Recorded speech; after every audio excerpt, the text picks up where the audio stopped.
Se è vero che il governo non sarebbe caduto sull'autonomia, è altrettanto vero che se oggi avessimo l'autonomia sarebbe stato difficile giustificare la caduta del governo. Sembra quasi un bisticcio di parole, però dopo 660 giorni e più dal referendum e dopo 14 mesi di governo direi che non possiamo accettare, oltre al dibattito che c'è stato, che è stucchevole, accettare da parte del vice premier Di Maio che la soluzione dopo 14 mesi di discussione è fare una commissione di accademici napoletani che valuta la nostra proposta. Nelle ore convulse in cui si decide lo sviluppo di una crisi di governo che potrebbe avere epiloghi diversi, la mancata concessione di autonomia del Veneto da parte dell'esecutivo guidato da Giuseppe Conte rimane una ferita aperta nel contrastato rapporto tra Lega e Movimento 5 Stelle. Non posso accettare, me lo lasci dire, che si dica che l'autonomia non è stata fatta, lo dicono sempre i 5 Stelle, perché Zaia chiedeva troppe materie. E allora io dico, ma perché non l'avete data al Piemonte che ne chiedeva 12 e non 23 come noi,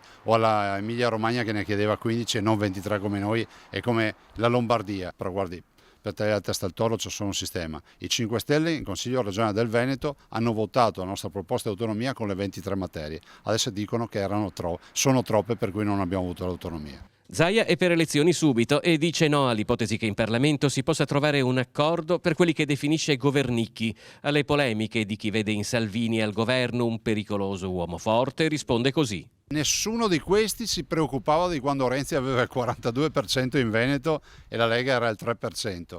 Adesso si sono capovolte le fasi, quindi la Lega ha il 40%, 38% a livello nazionale, ha quasi la maggioranza, se non anche di più, a livello regionale, e adesso si preoccupano di chi prende tanti voti. Questa è la democrazia, se no bisogna fare una legge in Italia e dire che nessuno può superare una certa quota di consensi, ma questo vuol dire dedicare l'Italia all'ingovernabilità.